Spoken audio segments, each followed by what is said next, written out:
Shalom a todos e todas unidos conosco, prontos para receber o recado do Senhor para o seu coração. Um recado que vem diretamente da palavra do Senhor. Esta palavra que toca o nosso coração, essa palavra que anima, que nos redime, que nos consola, que alegra a nossa vida. Graça e paz a todos os unidos conosco e que Deus fale profundamente ao seu coração. Estamos finalizando a série É Tempo de Reconstruir, inspirada no livro de Neemias, que tem nos dado tantos ensinamentos. E eu quero dizer que esta série termina hoje, mas o reconstruir em nossas vidas deve permanecer sempre, porque o Senhor tem novidade de vida para você e para mim. Deus abençoe o seu coração. O livro de Neemias trata do retorno do povo de Israel a Jerusalém. Após ter vivido o julgamento de Deus por sua rebeldia e abandono às leis do Senhor, durante 70 anos em exílio na Babilônia. Sofreu demais este povo por conta da sua rebeldia, da sua desobediência. A volta a Jerusalém aconteceu num cenário de desolação. Muros em ruínas, as cidades vulneráveis, suscetíveis a ataques inimigos. A pobreza era extrema. Neemias, como governador, enfrentou oposição, ataques inimigos, conflitos internos, mas encorajou o povo ao trabalho, lembrando-os do Deus grande e temível que pelejava por eles. Quantas dificuldades enfrentaram, conforme vimos nas mensagens anteriores, e se você não assistiu, não deixe de ver, são bênçãos de ensinamentos que recebemos. Prosseguindo aos acontecimentos, eu tenho excelentes notícias sobre o que ocorreu com o povo de Israel após a reconstrução dos muros. Houve um grande mover de Deus na vida do povo que desejou voltar-se ao conhecimento da palavra e reaprender o caminhar com Deus. Portanto, o tema da mensagem que trago ao seu coração intitula-se o poder da palavra na reconstrução de vidas. Vamos orar. Querido Deus, estamos prontos para receber o teu recado. E pedimos-te, ó Pai, que o teu Espírito Santo toque os corações neste momento, de tal maneira que a palavra traga transformação de vidas, traga e promova reconstrução de vidas. Senhor, abençoe a quem fala e a quem ouve neste momento. Eu oro desde já crendo que poderosamente o Senhor vai agir no nosso meio. Em nome de Jesus eu oro, Senhor. Amém. Eu quero convidar a você que tome a sua Bíblia e abra no livro de Neemias. Neemias, um livro que tem servido de base para nossos estudos nestes últimos dias. Neemias capítulo 8. E eu gostaria de recomendar que você não deixasse de pegar a sua Bíblia e acompanhar a leitura que faremos na sua Bíblia, porque só ouvindo você poderá se perder, se distrair, dispersar a atenção e perder dados importantes que leremos. Haverão versículos que nós leremos vários nomes muito diferentes dos nomes que estamos acostumados, mas até isso será muito importante. Por isso eu recomendo, abra a sua Bíblia e acompanhe conosco esta leitura. Neemias 8, a princípio dos versos 1 a 3. Em chegando o 7º mês, e estando os filhos de Israel nas suas cidades, todo o povo se ajuntou como um só homem, na praça diante da porta das águas. E disseram a Esdras, o escriba, que trouxesse o livro da lei de Moisés, que o Senhor tinha prescrito a Israel. Esdras, o sacerdote, trouxe a lei perante a congregação, tanto de homens como mulheres, e de todos os que eram capazes de entender o que ouviam. Era o 1º dia do 7º mês. E dizem os comentaristas que até crianças maiorzinhas estavam ali juntas, porque elas haveriam de entender aquela palavra. Verso 3, e leu no livro diante da praça, que está fronteira à porta das águas, desde a alva até o meio-dia, perante os homens e mulheres, e os que podiam entender, e todo o povo tinha os ouvidos atentos no livro da lei. Vamos procurar entender, então, afinal, o que estava ocorrendo ali com aquele povo. Os filhos de Israel haviam trabalhado na construção dos muros, como já vimos, resgatando a sua dignidade como povo. Porém, havia um vazio. Faltava algo em seus corações. E brotou neles a necessidade de reconstruir sua vida espiritual, buscando o relacionamento com Deus que haviam perdido e até se esquecido dele. Às vezes, só pensamos em reconstrução material, não é verdade? Carro, casa, viagens, relacionamentos, ganhar muito dinheiro, casamento, trabalho, quantas coisas ocupam a nossa mente e estão na lista dos nossos desejos. E até oramos por isso. Mas cabe aqui uma pergunta. Você tem se preocupado em reconstruir sua vida espiritual? Tido o cuidado de eliminar as rotas de desvio? Pode ser que o Senhor esteja revelando agora ao seu coração qual a rota da sua vida que deve ser reconstruída. Os israelitas tiveram esse desejo. Saíram de suas cidades rumo a Jerusalém para pedir a Esdras que lesse o livro que o Senhor havia prescrito a Israel.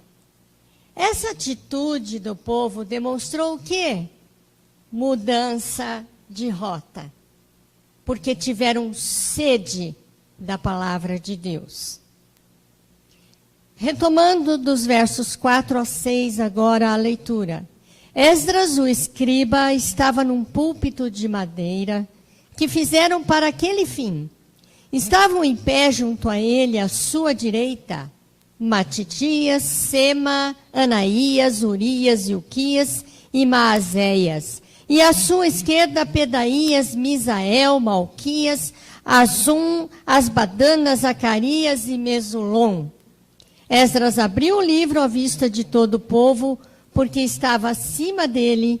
Abrindo-o ele, todo o povo se pôs de pé, em pé. O povo estava pronto, sedento para ouvir a palavra. Havia uma razão importante para os 13 homens estarem ao lado de Esdras. Eles estavam ali para ajudar nas leituras que estavam sendo feitas. Já vimos anteriormente que eles ouviram a palavra desde o amanhecer até o meio-dia. Foram muitas horas de leituras. Então, aqueles homens estavam ali ao lado de Esdras para auxiliá-lo nas leituras. Verso 6, Esdras bendisse ao Senhor, o grande Deus, e todo o povo respondeu, Amém, Amém. E levantando as mãos, inclinaram-se, adoraram ao Senhor com o rosto em terra. Às vezes, é preciso estar diante de Deus, demonstrando rendição, entrega de vida com o rosto em terra, para que Deus haja com providência em nosso favor. Aliás, queridos, eu acho que não há tempo maior de necessidade de estar na presença de Deus de rosto em terra, porque estamos em grandes aflições, vivendo grandes problemas, e agora é hora de rosto em terra diante do nosso Deus, clamando humildemente pela sua misericórdia, pela transformação da nossa história. O púlpito era alto para dar visibilidade ao povo e também para que Esdras e os sacerdotes pudessem acompanhar o aproveitamento do povo. Um plano estratégico para atender a todos de maneira que entendesse a palavra que estava sendo lida. O próximo versículo, o 7, menciona outro grupo de pessoas que estavam espalhadas no meio do povo para instruí-los. E Jesua, Bani, Serebias, Jamim, Acube, Sabetai, Odias, Maazéias, Quelitas, Azarias, Josabade, Anã, Pelaías e os levitas ensinavam o povo na lei. E o povo estava no seu lugar. Ou seja, o povo estava muito atento à palavra. Então, quem está ouvindo agora a palavra, não precisa sair do seu lugar. Esteja atento. Aquele povo aguentou horas e horas em pé, ouvindo a palavra. E eu creio que se o Espírito Santo está tocando o seu coração, você não há de sair do lugar e haverá de ouvir todo o recado que o Senhor tem para a sua vida neste momento. Esses homens espalhados no meio do povo estavam ali para ajudar na compreensão do que Esdras estava lendo. Observem, portanto, que não era uma mera leitura. Haviam explicações. Acompanhe o verso 8. Leram no livro, na lei de Deus, claramente dando explicações, de maneira que entendessem o que se lia. Eu me emocionei quando li esses versículos, quando percebi o cuidado, o plano estratégico para dar ao povo visibilidade e possibilidade de acompanhar tudo aquilo que estaria sendo ensinado através da leitura da palavra. Aqueles que estavam no meio do povo tinham inclusive que ajudar na tradução, porque o povo, quando voltou da Babilônia, voltou falando aramaico e a leitura era em hebraico, então nem todos tinham habilidade para entender, então eles estavam ali traduzindo, explicando com todo cuidado para ninguém sair dali sem saber e conhecer o recado do Senhor para a vida daquele povo que há tanto tempo estava distanciado de tudo isso. É isso, irmãos. A palavra de Deus tem de ser ensinada, explicada, para que haja o maior proveito dos ensinos, para colocá-los em prática. Verso 9. Neemias, que era o governador, e Esdras, sacerdote e escriba, e os levitas que ensinavam todo o povo lhe disseram: este dia é consagrado ao Senhor vosso Deus, pelo que não pranteeis, nem choreis, porque todo o povo chorava ouvindo as palavras de Deus. E isso também toca muito o nosso coração, porque a palavra do Senhor é viva, é real e sempre toca o coração e sempre devemos nos emocionar com as grandezas, as belezas, as maravilhas de Deus para nós, registradas nesta maravilhosa palavra. Quando a palavra toca, há quebrantamento, há pranto, há entrega. Aquele povo cuja dureza de coração levou à rebeldia contra Deus e, como consequência, a uma vida errante, estava quebrantado, arrependido de seus maus caminhos e desejoso de reconstruir suas vidas em Deus.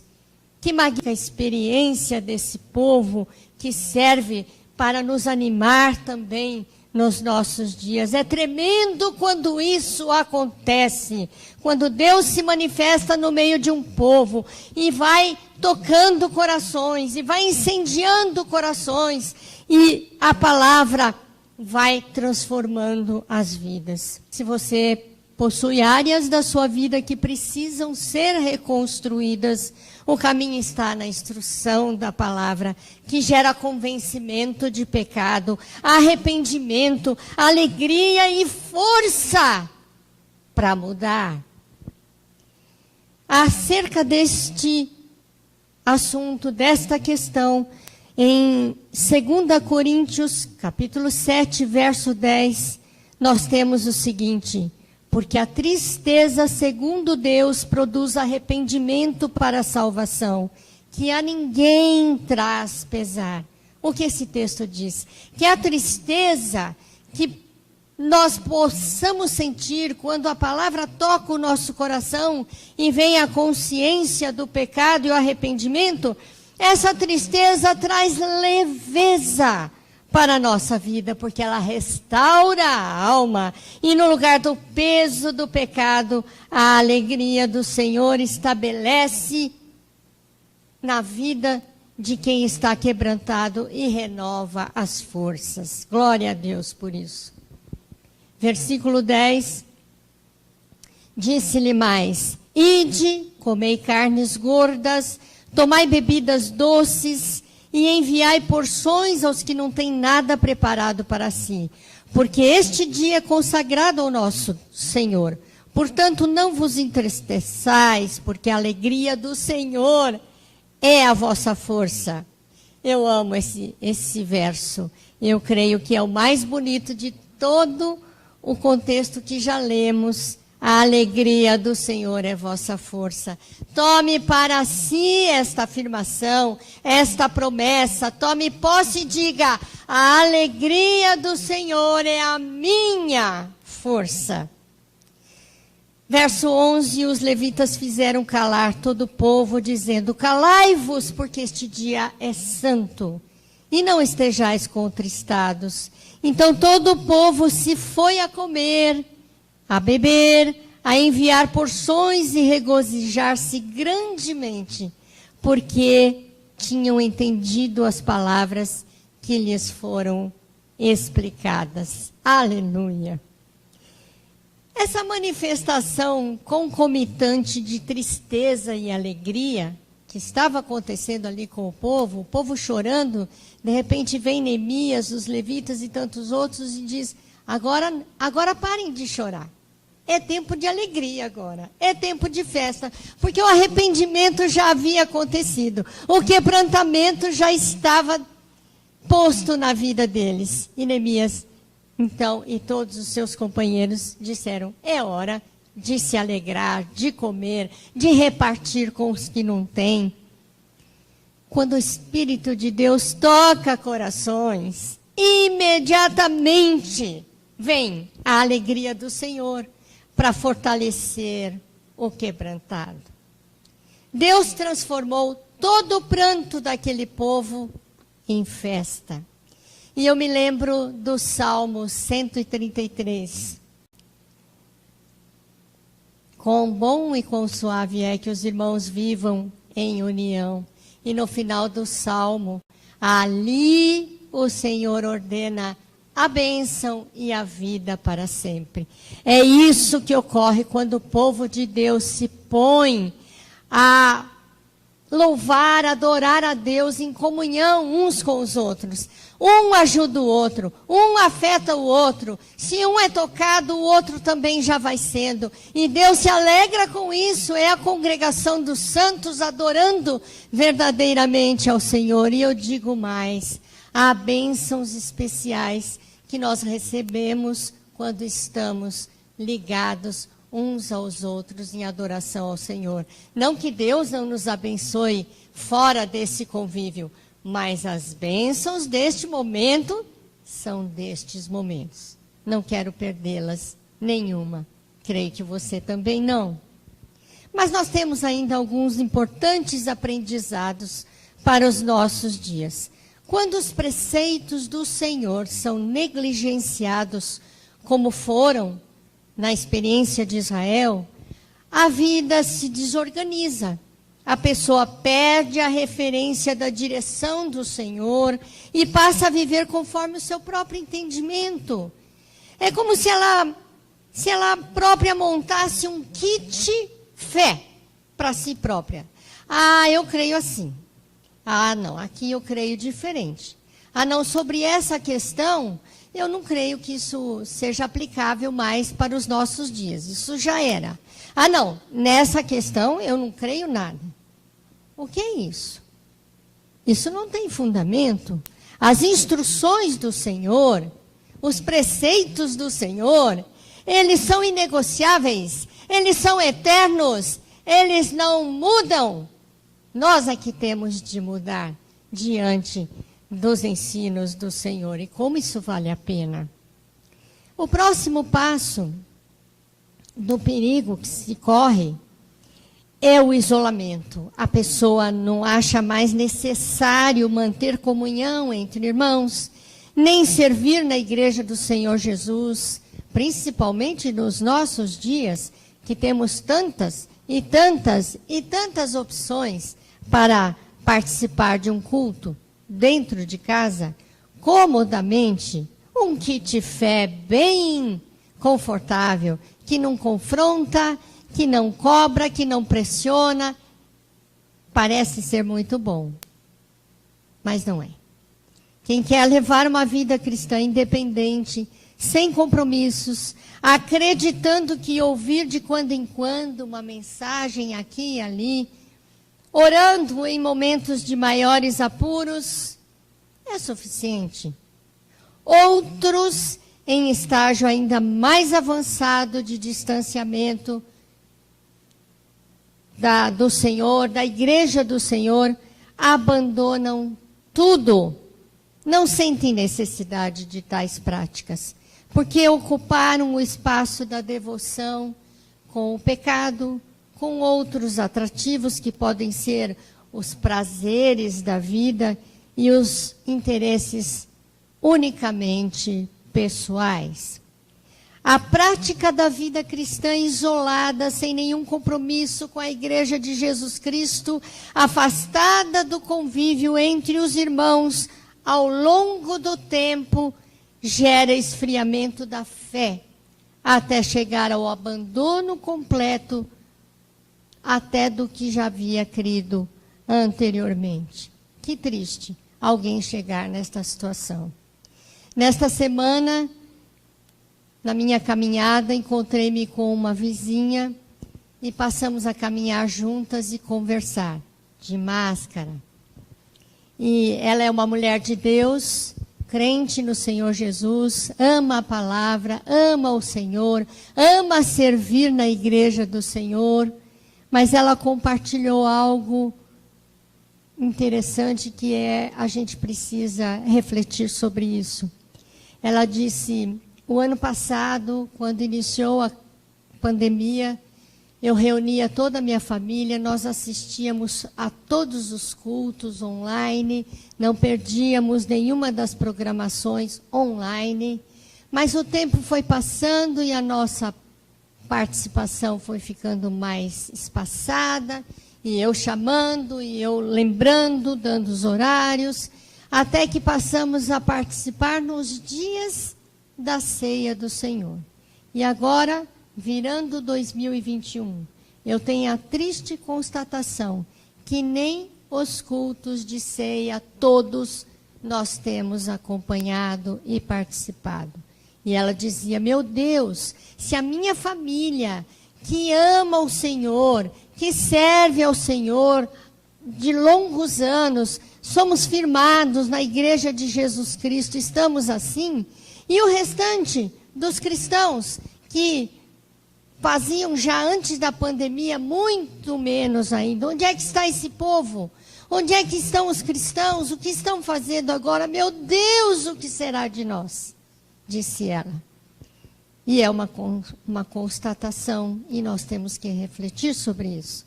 Queridos, na vida cristã, não dá para caminhar sozinho. Você acabou de verificar quanta gente envolvida para instruir aquele povo. Nós precisamos ser instruídos, temos de andar juntos na congregação dos santos para sermos instruídos e também para instruir.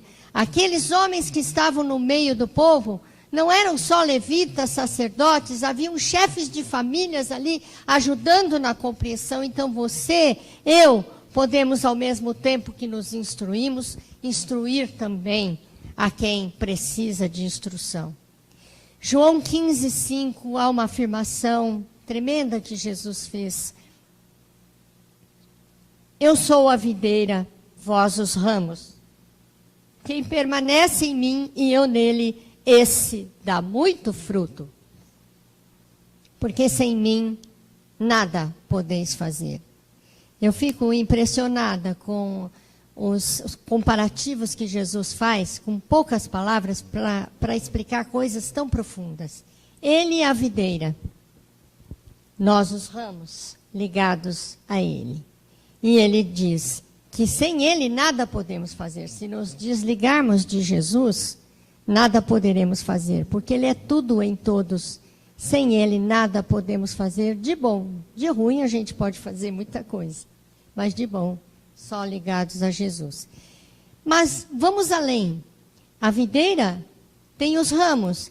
E os ramos ligados à videira são todos ligados e entrelaçados entre si. Você já viu algum ramo de videira alado, separado, frutificando lindamente, sem estar ligado aos ramos? A partir do momento que um ramo se destaca da videira, ele seca, ele morre, ele não dá fruto. É isso que Jesus quer nos ensinar neste momento. Ligados em mim e ligados um ao outro, porque nós somos um só corpo em Cristo. Amém, irmãos? Você está pensando bem nisso tudo que está ouvindo? Eu louvo a Deus porque a Shalom, dentre as prioridades, prima pela instrução da palavra, pela comunhão e oração entre os irmãos, como também requer compromisso de todos na obra do Senhor. Todos ligados, todos envolvidos, todos fazendo algo, porque todos temos dons que Deus nos dá. Quanto você tem aproveitado de tudo isso? por enquanto, online. Aliás, enquanto não podemos nos reunir presencialmente, eu recomendo que você participe dos cultos e das aulas de ensino bíblico que nós temos na Escola Bíblica de Aperfeiçoamento Cristão. Lá a gente ouve a aula muito bem preparada pelos professores, tiramos dúvidas e assim vamos nos instruindo na palavra. As mensagens, cada uma que ouvimos também nos instrui. E aquilo que lemos sozinhos em casa também nos instrui. E eu gostaria até de recomendar, quando você for participar dos cultos, aulas online, que você participe no momento em que entra no ar. Hoje, excepcionalmente, infelizmente, nós tivemos probleminhas, mas nossos cultos, tudo que fazemos online, começa exatamente no horário em que é programado. Então, por que isso? Porque estando todos juntos, nós podemos interagir uns com os outros. Agora, se você pensa assim, está lá gravado, qualquer hora eu assisto. Quando eu tiver que fazer uma faxina no lugar, assim que eu não possa sair, eu vou ouvir. Isso não é adoração. Isso é assistir, é fazer um trabalho de um mero espectador. Adoração é estar junto, é estar ligado, é estar comprometido, é estar de coração aberto para a palavra trabalhar no coração. Então, procure fazer isso junto com os irmãos. É tão gostoso. A gente vai se alimentando da comunhão desta maneira, mas assim, não vendo a hora de poder voltar para chorar junto, para fazer festa junto. A alegria do Senhor é a nossa força e nós não podemos deixar de experimentar esses momentos de alegria. E quando eu falava com vocês a respeito de tristeza e alegria, que são emoções opostas, mas que acontecem ao mesmo tempo entre o povo de Deus, eu me lembro de uma experiência ímpar que tivemos ontem pela manhã, na nossa reunião de oração. Nós temos nos levantado vários e vários irmãos para orar por muitos doentes e aflitos. E num dado momento da reunião, eu peço perdão para os irmãos que eu vou mencionar o nome, mas foi tão linda a situação, tão lindo o testemunho, que eu preciso contar para todos o que aconteceu. Nós temos orado por gente em grave situação, que foi entubada, que está na UTI, que melhora assim um pouquinho cada dia, tem dia que não avança, e a gente chora muito nessas reuniões, por aqueles todos sofridos. Mas, num dado momento da reunião, nosso querido irmão Neto pede a palavra para o pastor e diz: pastor, por favor, deixa eu interromper. Eu posso ter a honra de orar pelo meu irmão Juliandro? São os dois que estão em situação mais delicada. O Neto, graças a Deus, já regredindo a doença, mas esteve tão complicada quanto. E o pastor Ricardo imediatamente: claro, meu irmão, pode orar, ore agora. E a gente já se emocionou com isso, porque dias atrás nós estávamos clamando pelo Neto entubado. Dias e dias entubado. E agora ele ali no nosso meio, pedindo para orar por alguém que estava num estágio ainda de muito caminhar para chegar ao ponto do que ele já chegou. E na sua oração, eu não me contive, eu creio que muitos irmãos choraram também, porque ele dizia: Senhor, o Senhor me tirou de lá, o Senhor me tirou da intubação, o Senhor me devolveu o fôlego de vida, eu já estou aqui em quarto normal de hospital, tratando somente dos rescaldos da doença, mas Senhor, faz isso na vida do meu irmão também. E nós choramos e nos alegramos ao mesmo tempo. Choramos pelo Juliandro, por quem ele orou, a quem nós esperamos que Deus abençoe e tire desta situação. E ao mesmo tempo rimos e nos alegramos de ver o Neto fazendo essa oração, que dias atrás estava entubado. É maravilhoso. esse convívio, essa comunhão entre irmãos. E isso nos dá força. E quando temos quebrantamento em conjunto na presença do Senhor, a alegria do Senhor brota imediatamente. E eu estou terminando e desejo que esta palavra tenha tocado grandemente o seu coração. Se você foi abençoado, compartilhe mensagens da palavra de Deus, propague a salvação em Cristo, ore com os doentes e pelos aflitos, ensine o que você sabe a quem nada sabe, reconstrua sua vida em Cristo, viva a verdadeira alegria que vem do Senhor e renove as suas forças. Que assim Deus abençoe seu coração.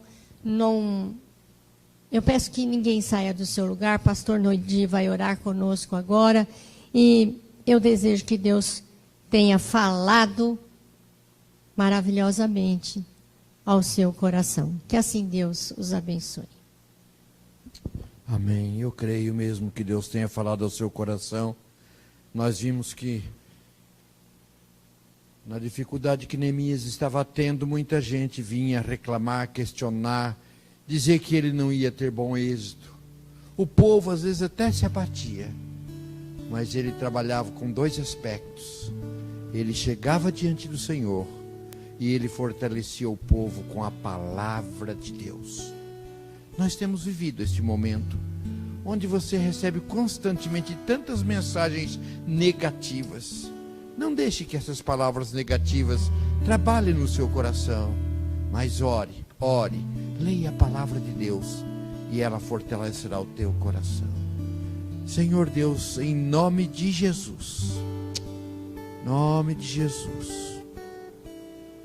o Senhor está vendo cada coração que está participando conosco agora. Tu sabes, ó Deus, quem sabe alguns irmãos chorando, alguns irmãos extremamente preocupados, emocionalmente abatidos, outros até mesmo fisicamente. Mas a alegria do Senhor é a nossa força.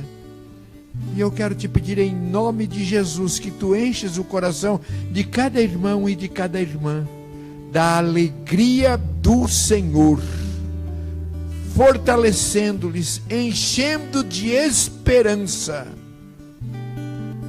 E que esta palavra trabalhe no nosso coração e que sejamos encorajados.